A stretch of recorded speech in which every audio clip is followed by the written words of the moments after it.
que a ansiedade é um medo ou uma ansiedade futura, é do futuro. É diferente da depressão. A depressão é ocasionada por fatores do passado, lá de trás. Ok? A ansiedade é ocasionada por coisas que você quer ver no futuro acontecer, que você quer, tipo assim, eu quero na hora. Então isso acaba trazendo também problemas emocionais para a sua vida. Eu falo da experiência minha própria. Hoje, eu estou bem melhor do que antigamente. Por causa do quê? Eu fiz exercícios, eu orei mais, entendeu? Eu procuro, estou procurando cada dia melhorar. Porque a ansiedade é natural do ser humano. A ansiedade é natural do ser humano. Vou até citar um texto aqui para vocês. Jesus Getsemane. Jesus Getsemane, vou até roubar o exemplo que a Marina me falou na quinta-feira aqui, quando a gente estava começando, quando Jesus estava no Getsemane, que ele leva os discípulos dele, Pedro, Tiago e João, eles ficam lá e Jesus falou: olha, fiquem aqui vigilantes, que eu vou orar. E ele está tão agoniado, ele está tão ali, sabendo do que iria acontecer, que ele teria que se entregar, que ele iria sofrer, que ele iria ser chicoteado, que ele iria sangrar, que ele iria ser zombado. Ele sabia tanto daquilo que iria acontecer, que ele já estava meio que ansioso, entendeu? Ele já estava meio que ansioso. Então, Poliana, mas Jesus não era santo? Como que Jesus poderia estar ansioso? Ou como Jesus poderia estar triste? Jesus era Deus, ele era grande, mas ele, fisionomia de homem, ele sentiu a mesma coisa que eu e você sentimos. Então, naquele momento, provavelmente, ele deveria estar ansioso, ele deveria estar triste, ele deveria estar agoniado. Então, Jesus também, ele sentiu exatamente o que eu e você sentimos hoje, emocionalmente, psicologicamente. Pensa como que estava o cérebro de Jesus ali na hora. Agoniado. É a mesma coisa que também pessoas depressivas e com ansiedade, elas sofrem. Elas passam. Mas a gente precisa identificar que a ansiedade, às vezes, ela pode ser tratada, não até com medicamento, mas é diferente da depressão. E pessoas que sabem que sofrem disso, precisam procurar um psicólogo. Porque às vezes o psicólogo vai falar: olha, tome esse remédio por um mês, depois você para. Porque a ansiedade, eu falo com experiência própria, entendeu? A ansiedade, ela te tira o sono completamente. Você fica 24, 32 horas sem dormir.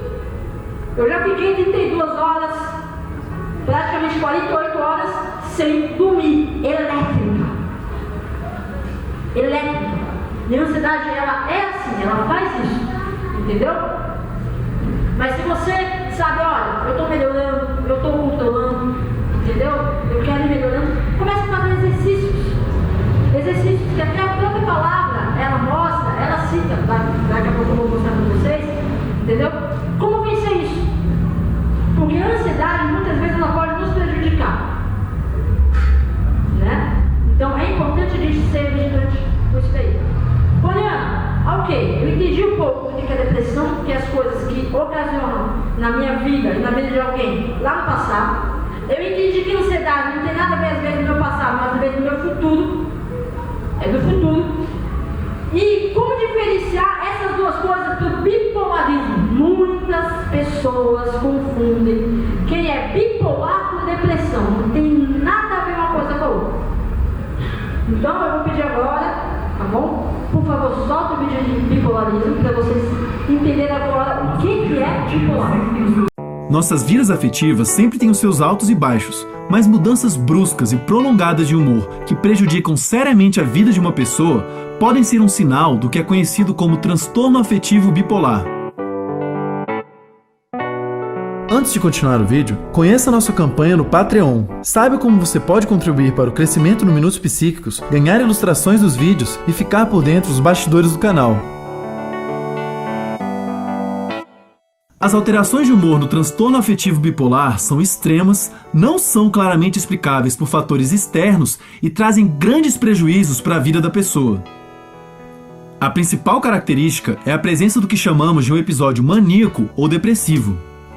Um episódio maníaco ocorre quando alguém repentinamente demonstra uma extrema euforia, autoconfiança, impulsividade e irritação por um período que pode durar dias, semanas ou meses.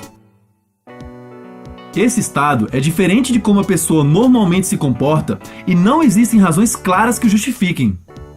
Por exemplo, ganhar na Mega Sena ou estar num bloco de carnaval são situações que ajudariam a entender um estado de extrema alegria e autoconfiança.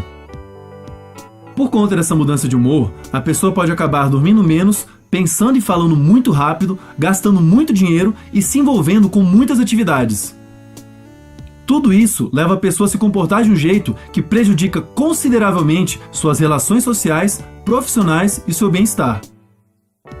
Já o episódio depressivo ocorre quando a pessoa repentinamente se sente muito triste, culpada, desesperançosa e perde o prazer pelas suas atividades, por um período de tempo que também pode variar de dias a meses de duração.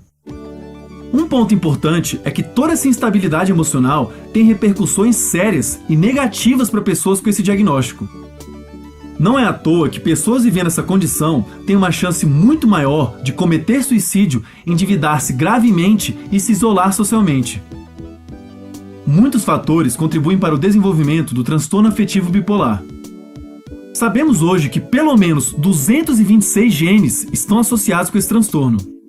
Isso quer dizer que a influência dos genes nesse caso é muito complexa e que alguns genes podem ter importâncias diferentes de caso para caso.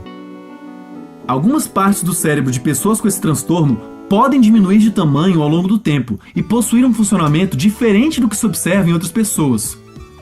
Isso é mais observável nas áreas relacionadas com a regulação das emoções e inibição do comportamento, como as amígdalas cerebelares e o córtex pré-frontal. Essa diminuição ajuda a entender por que o transtorno tende a surgir na fase adulta e a se agravar ao longo da vida. Ter um humor fluido é algo que faz parte da condição humana. Algumas pessoas têm um humor mais estável, outras possuem um humor menos estável. Mas isso, isoladamente, não nos diz muita coisa sobre a saúde mental de uma pessoa. O humor instável pode ou não indicar essa e muitas outras condições psicopatológicas. Por isso, outras informações são usadas de maneira integrada durante o psicodiagnóstico dessa condição. A depender da presença, duração, gravidade e nível de alternância entre episódios maníacos e depressivos, uma pessoa pode ser diagnosticada em um dos tipos de transtorno afetivo bipolar, como por exemplo o do tipo 1, tipo 2 ou ciclotimia. O diagnóstico nesses casos pode ajudar no planejamento do tratamento, que pode envolver o uso de medicações e também a psicoterapia. Se você se identificou com alguma coisa do que falamos sobre transtorno afetivo bipolar, será que você é bipolar? Muita gente acha que ter um humor instável é o mesmo que possuir o transtorno bipolar. Isso não é verdade. O psicodiagnóstico feito por um profissional qualificado é a melhor maneira de saber se as suas condições de vida se assemelham com a condição que chamamos de transtorno afetivo bipolar. Os tratamentos dessa condição avançaram nas últimas décadas, e hoje em dia, uma pessoa que consegue aderir ao tratamento pode ter uma vida plenamente satisfatória. Ajude-nos a fazer com que mais pessoas saibam o que é o transtorno afetivo bipolar, curtindo, compartilhando nosso vídeo em suas redes sociais e se inscrevendo no nosso canal. Às vezes, o transtorno bipolar, ele só é um transtorno momentâneo, ok? O transtorno bipolar, às vezes, a pessoa, como o Vini explicou, né? Ela fica 6 meses, faz um monte de coisa, tal, tudo bem. Do nada, ela cai e tudo bem. Olha, mas o transtorno bipolar é por causa da depressão? O transtorno bipolar com depressão, eles são ligados um pouco com o outro, porque o transtorno bipolar é envolvido por causa da emoção, tá bom? Daqui, ó, pra vocês verem, vamos lá na apostila. Glória a Deus.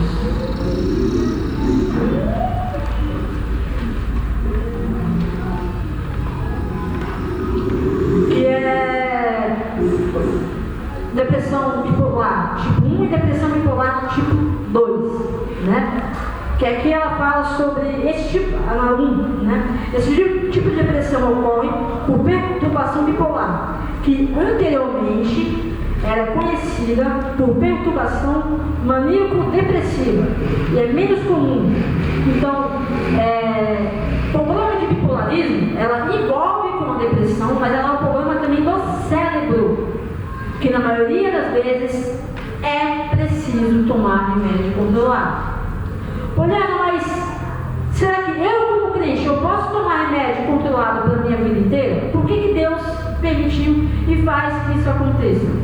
Meu irmão, às vezes a gente tem um problema de culpar Deus por todas as coisas. Às vezes é comum, entendeu? Às vezes é comum, às vezes, o ser humano ter uma doença ou ter uma dificuldade, mas acreditar que o Senhor ele pode curar, mas acreditar que o Senhor ele pode tirar as pessoas dessa situação difícil, né? Principalmente na situação do bipolarismo, as pessoas que têm esse problema, quando elas estão ali no estágio de ânimo, de felicidade e tal, né, para elas não tem problema nenhum. Mas aí quando o estágio do bipolarismo ele piora, e ela, aquele fluxo de felicidade, ela quer um fluxo de tristeza, essa pessoa ela começa a se culpar. Porque eu falo porque eu tenho uma pessoa, mais ou menos bipolar, que eu conheço intimamente, entendeu? Ela assim, ela fica 6 meses, tá tudo certo no casamento, é boa com todo mundo, é legal com todo mundo, do nada, pum, o humor dela explode, ela começa a ser ignorante, ninguém presta pra ela faz um monte de briga, e começa a se sentir culpada, e sai da igreja, entendeu? E aí, depois passa 4 meses, volta de novo, né? Então é meio complicado. Essas situações, não há problema nenhum, como eu falei pra vocês, buscar um psicólogo, não tem como, né? Tem às vezes também, não tem como a gente espiritualizar tudo. Não porque você tem depressão, a gente vai orar aqui, muitas pessoas, vou fazer um exorcismo e vai sair em nome de Jesus. Também, né? Às vezes as pessoas têm que ter um pouco de, né? Cadu, às vezes a gente tem que ter um pouco também de consciência, né? Bom senso. Muitas pessoas, principalmente no meio evangélico, pensam que é frescura. Não é frescura. A depressão ela é uma doença, o bipolarismo ele é uma doença. A ansiedade muitas vezes ela se transforma numa doença. E que se você não cuidar, meu irmão, não vai adiantar você procurar psicólogo, não vai adiantar você procurar exorcismo, não vai adiantar. Você próprio também tem que se cuidar. Se a pessoa ela não tem consciência que ela não está boa, se ela própria não reconhecer, porque a maioria dos evangélicos, né, pensam, não, porque o que tal pessoa vai pensar de mim? Porque o que a igreja vai pensar de mim? Nossa, mas eu vou para a igreja, por que eu estou assim? Eu não posso falar que eu tenho isso, eu não posso falar que eu tomo remédio. Se existem situações que você pode fazer o tratamento e daqui a um ano você está de boa, Jesus pode te curar, ó. Você pode estar usando aquele problema que você teve para ministrar outras vidas e ajudar elas. Entendeu? Então é mais ou menos isso, tá bom? Agora eu vou dar exemplos para vocês na Bíblia de pessoas que passaram por problemas emocionais, sentimentais, um pouco depressivos, para vocês entenderem, tá bom? Vamos lá, Salmo 116. Alguém liga para exemplo para mim, por favor? Senão eu vou chegar aqui. Salmo 116.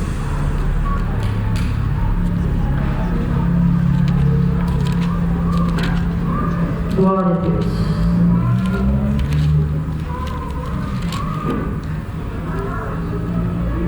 Vamos lá. Vou esperar vocês para a gente fazer a leitura.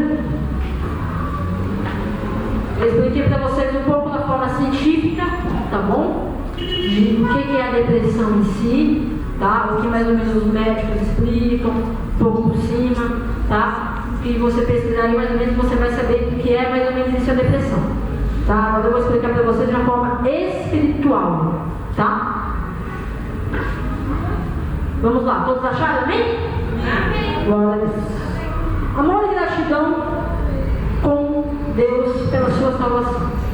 Amo o Senhor porque Ele ouviu a minha voz e a minha súplica. Então, primeiramente, o que Ele fez? Ele começou a conversar com Deus. Entendeu? Ele começou a conversar. Foi a primeira coisa que eu falo para vocês. Quem sente isso? Diálogo. É muito importante. Diálogo. Ele começou a conversar com Deus aqui. A sua súplica. Olha como que é importante. Porque inclinou para mim os seus ouvidos. Portanto, invocarei ele enquanto viver. Então ele sabia que existia um psicólogo, não até físico, mas ele sabia que tinha alguém que poderia ajudar ele, né? Que o Senhor inclinou os ouvidos, da mesma forma que quando a gente vai no psicólogo, alguém vai no psicólogo, você fala e ele só ouve, entendeu? Então isso também é um método que você tem o melhor psicólogo, que é Deus. Aí vem aqui no 3. Cordéis da morte me cercaram, e angústias do inferno se apoderaram de mim. E encontrei aperto e tristeza. O que é cordéis do inferno? É um sentimento que extremamente você não pode nem imaginar o que esse cara estava vivendo. Cordéis do inferno. Ninguém aqui foi para o inferno ainda. Então, mas segundo o que a Bíblia diz, o negócio lá é ruim. É ranger de dentes, é grito, é sofrimento. Entendeu? Por isso que estamos aqui para o quê? Buscar a eternidade. Mas cordéis da morte, do inferno me cercaram. Então, são sentimentos que só ele sabia. Você pode imaginar o que é um sentimento de cordéis da morte, do inferno, cercar uma pessoa? Então, é um exemplo aqui de que, nesse salmo, essa pessoa poderia sim estar passando por um momento de depressão, de tristeza profunda. Porque aqui diz tristeza, agonia. Entendeu? Na continuação do texto, no 4, então invoquei o nome do Senhor, dizendo: ó Deus, livra a minha alma. Poderoso é o Senhor e justo. O nosso Deus tem misericórdia. O Senhor guarda aos simples e que estava abatido, mas ele me livrou. Abatido. Então ele assume aqui que ele estava abatido. Entendeu?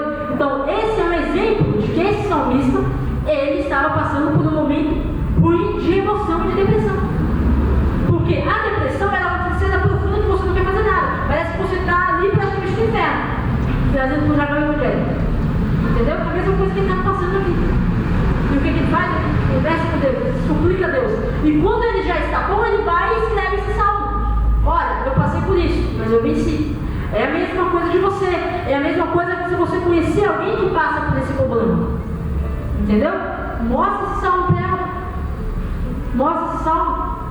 Vou dar um outro exemplo aqui para ser breve. Jonas. Todos aqui, eu creio que conhecem a história de Jonas. Né? Jonas, ele foi um cara rebelde. Ele foi um cara que Deus mandou ele. Olha, vai para mim. Ele pega e vai para Tarsis. Primeiro, quando Jonas estava lá no barco e a água entrando no barco e ali o negócio estava difícil, o que Jonas estava fazendo? Ele pode me responder? Domingo. Porque ele sabia que alguma coisa estava acontecendo ali e porque era culpa dele. Sentimento de culpa, tristeza. Ele sabia que aquela situação que estava sendo ocasionada era por causa dele. Mas aquilo surgiu tristeza em Jonas. E depois ali, já para o último capítulo, né? Quando ele, ele entra na baleia, depois ele sai, ele vai, prega para Nínive, entendeu? E a cidade inteira se converte. E ali, depois que isso acontece, o que Jonas deveria ter feito? Olha, glória a Deus, vou me animar, né? Não queria vir, mas eu vim, preguei, falei, como se converteu, amém, glória a Deus. Agora eu posso voltar para onde vai voltar. Não, ele pega, se deita e se deixa de novo ficar triste, entendeu? Sentir vontade de morrer. Se você ler um texto, vamos lá, Jonas, para não ficar só nas minhas palavras. Glória a Deus, porque as horas também se passam. Glória a Deus. Jonas.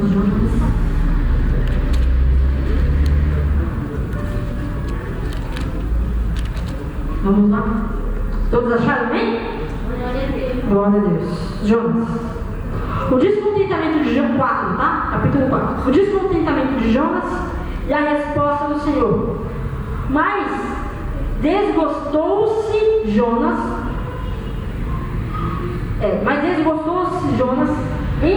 entretanamente disso e ficou todo ressentido. Quer dizer, sentimento de culpa, sentimento de tristeza, né? Ele não sentiu mais alegria. Também pode ser um transtorno bipolar. Também é um exemplo de transtorno bipolar. Aí a continuação aqui do texto, ó. Senhor, não foi isso o que eu disse. Senhor, não foi isso o que eu disse. Estando ainda na minha terra, por isso me preveni fugindo de Tarsis, pois sabia que és Deus poderoso e misericordioso, longânimo e grande em benignidade e que repreendes o mal. Peço-te, pois, Senhor, tira-me a minha vida. Peço-te, Senhor, tire a minha vida. O que ele pediu? A morte. Quando a pessoa está com depressão, a pessoa pede o quê? A pessoa quer o quê? Morrer. Entendeu? Se você tem essa definição aí. Jonas, ele estava nesse estado. Tira-me a vida. Peço-te, pois, Senhor, tira-me a minha vida, porque melhor me é morrer do que viver. Aí na continuação do texto, e disse o Senhor, é razoável esse teu ressentimento. Então Jonas saiu da cidade e assentou-se ao oriente na cidade, e ali fez uma cabana, e se assentou debaixo dela, da sombra, até ver o que aconteceu na cidade. E fez o Senhor Deus nascer uma aboboneira que subiu por cima de Jonas, para que fizesse sombra sobre a sua cabeça, a fim de o livrar do seu enfado. E Jonas se alegrou em extremo por causa da aboboneira. Então, peraí, Jonas estava triste, ele estava querendo morrer, do nada, pum, já está legal.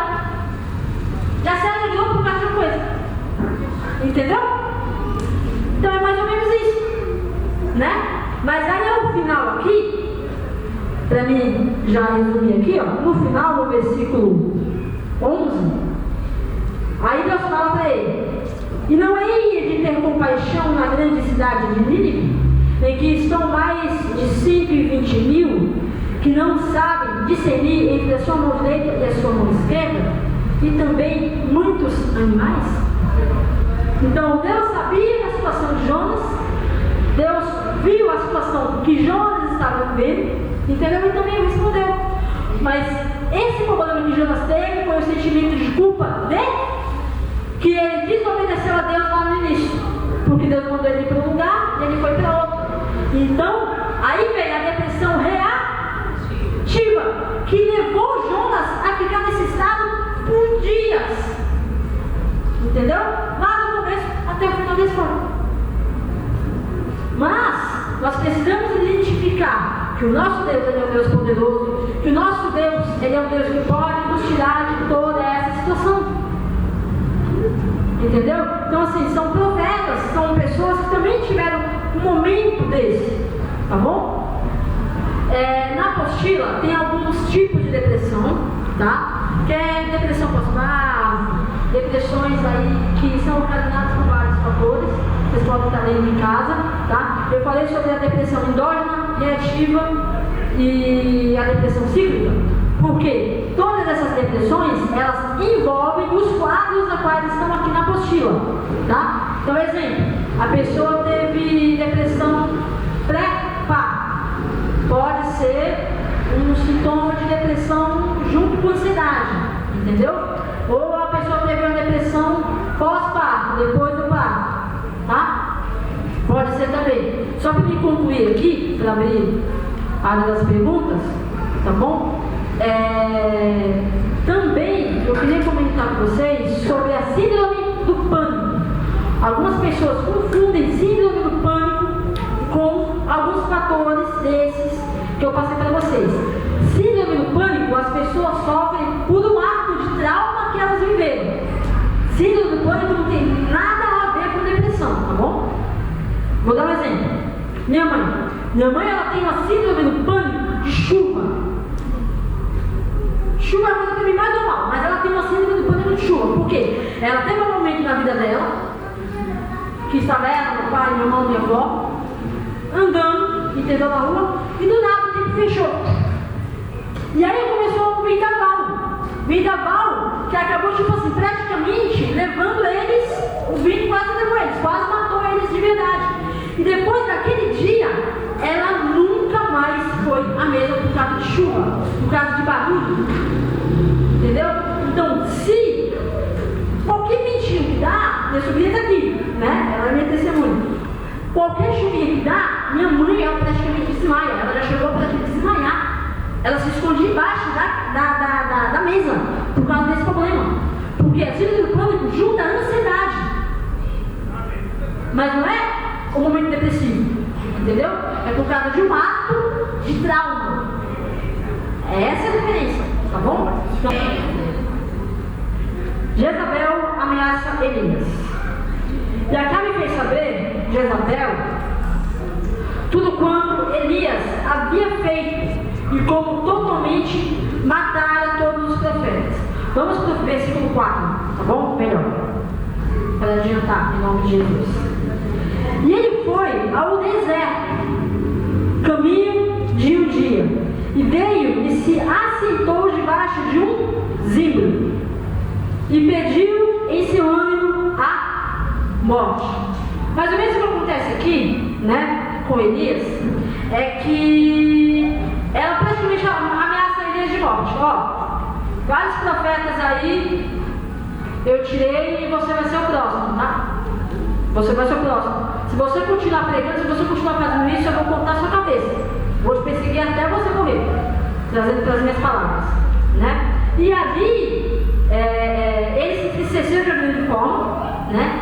Porque umas coisas que ele faz aqui, isolamento, como eu mostrei para vocês nos sintomas, ele se isola, né? Segundo, ele tem desânimo, porque ele deita, ele senta embaixo do zimbro. Outra coisa, ele pede a morte, angústia para o zimbro, entendeu?